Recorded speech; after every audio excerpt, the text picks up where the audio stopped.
ready to vote. I really wanted to make sure that you guys are ready to vote and registered and you feel great about it. So today I'm going to be adding Jon Favreau into my live. He is an awesome guy. He is with Vote Save America. He also has a podcast called Pod Save America. He was former President Barack Obama's chief speechwriter. He's a really cool dude. I'm super excited to talk to him and ask him all the questions. Vote Save America and I have put together a list of questions that I have here that we are going to ask him.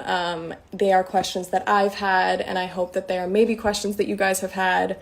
And he's just gonna update us on everything and give us all the information that we know. I'm super excited. If you guys haven't already, visit votesaveamerica.com. I'm actually gonna pin it in my comments right now. You guys should really check it out. This is my first time living, so bear with me. But votesaveamerica.com, I'm pinning it. Oh my God. There's so many comments. Okay, I think I pinned it. But if you check out votesaveamerica.com, it is amazing. They have so much information. I know that I've run there when I feel that I need some information, and they kind of have everything. You can actually register to vote there, so if you haven't already, I would check it out. But yeah, I'm going to figure out how to add Jon now.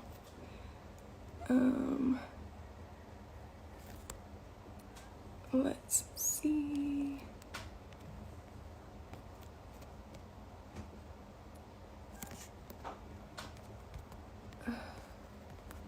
This is my first time living.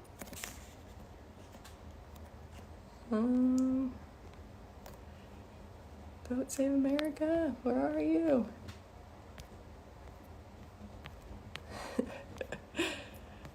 Well, hey, go register, go vote when it's time.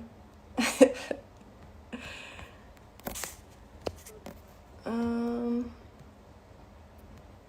don't see you guys.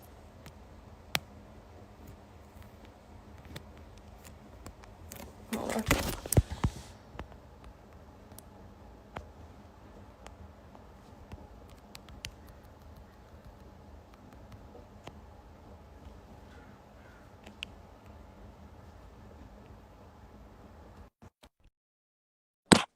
Trying to find it. Bear with us, guys. We're waiting on Jon and Vote Save America.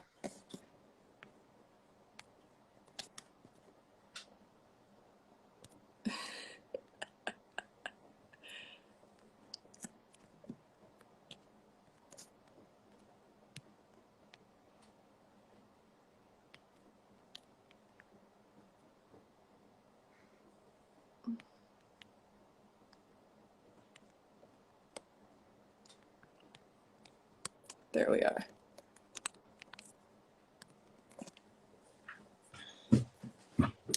I requested them, so we'll see when they come through. There we go. Oh my goodness, my first time. Maybe we figure it out. I knew we'd get it. How are you? I'm good. How are you? I'm pretty good. Thanks for doing this. Yeah, thanks for joining us. I'm so excited to talk to you. This is such an honor.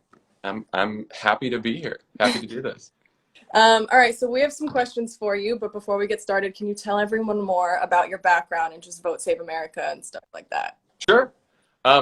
So I met Barack Obama when I was 23, started working as his head speechwriter when he was a senator. I stuck with him through both presidential campaigns and the White House. And then after the 2016 election, I started a podcast with my friends called Pod Save America, where we talk about politics and all the crazy shit that Donald Trump does every week. And that grew into a media company with lots of podcasts. And eventually we launched Vote Save America, which is votesaveamerica.com, which is a one-stop shop for everything you need to know about voting and volunteering in 2020. It's awesome. Yeah. Okay, so why is it important? Why is the election so important, and how would you explain it to someone who hasn't decided if they're going to vote yet? So if you don't like what's happening in America right now, I honestly think that this election is your last chance to change it. Voting won't elect a savior. It won't solve all of our problems, totally admit that. But voting will give us the chance to do something about climate change and systemic racism and healthcare and education. Voting will give us the chance to make sure that our politics isn't as fucked up as it is right now, and that we're not all at each other's throats like we are right now. And more importantly, if you don't vote, a bunch of other people who you don't know will get to make hugely consequential decisions that will affect your life in serious ways. And those people will probably be older and whiter and richer. And they're going to show up no matter what, those people. And so you should too, because you deserve to have a say in your own future. Mm-hmm. Totally. Okay, in 2016, voters between 18 and 29 had the lowest turnout, around 46.1%, while voters over 65 had the highest rates, over 70%. Why is this such a problem? Yeah, I mean, so Americans 18 to 40 are by far the two biggest generations in the country, but we let the older, smaller generations make decisions about the country that we're going to have to live with a lot longer than them. So we actually have a lot of power, and if we actually use it by voting, starting with voting, we can completely transform politics. We can completely transform the country. So young people just have to actually use the power that they have. Right. Completely.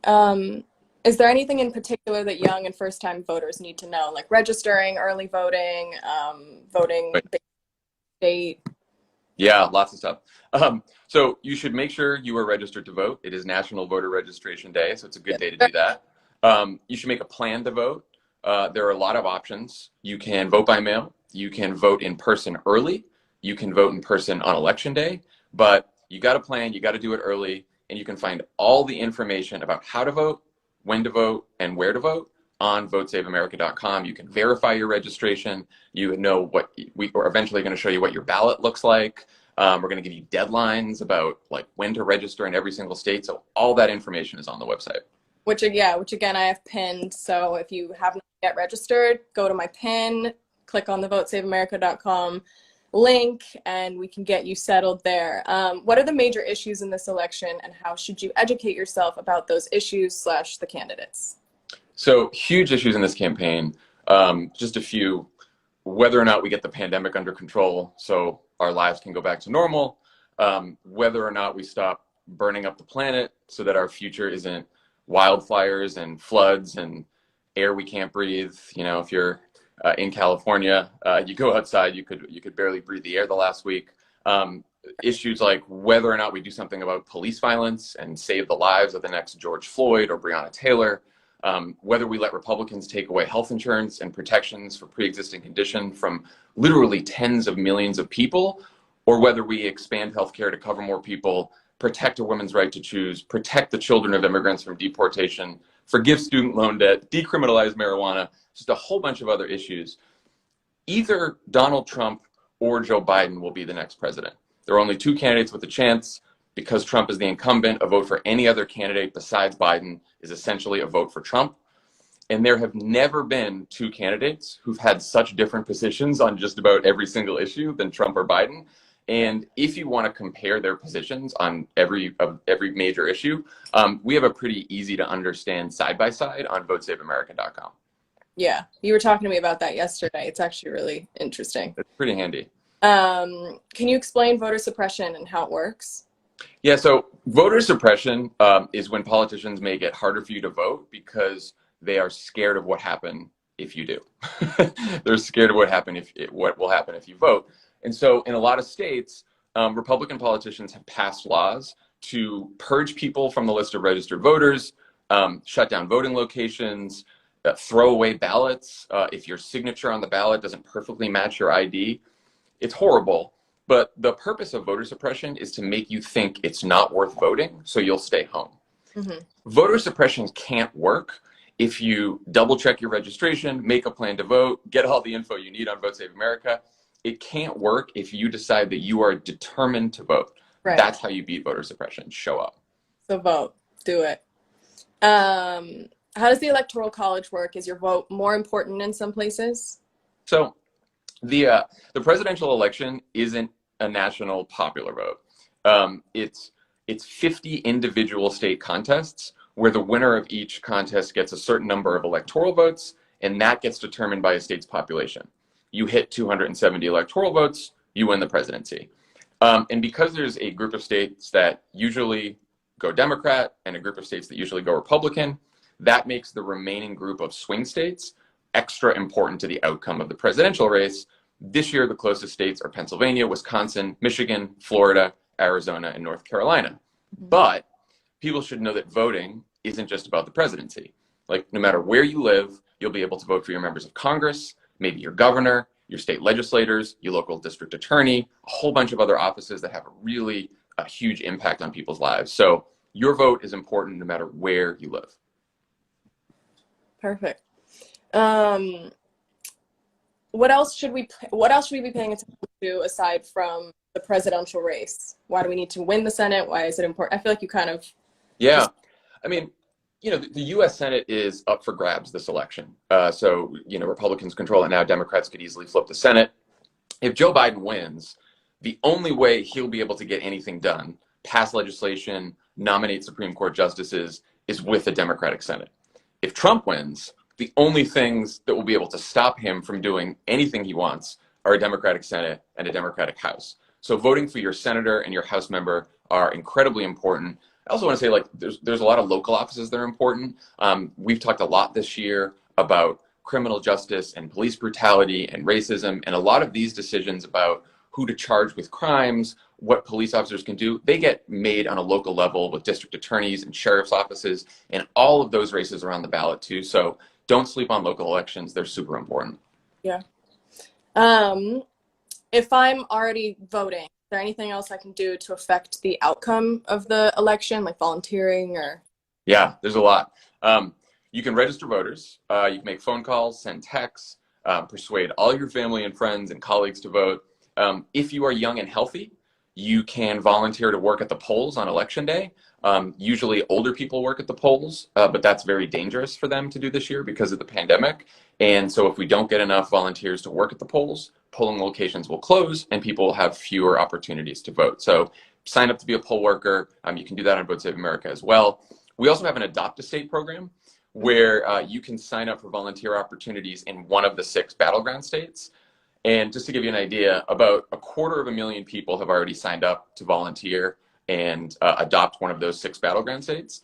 And if each of those people convinces just one other person to vote who didn't vote in 2016, that is more than the number of votes that Trump won by in 2016. So that's how much people volunteering can matter. This election could come down to just a few thousand votes in each state. So if you sign up, you're willing to volunteer, you can make all the difference in the election.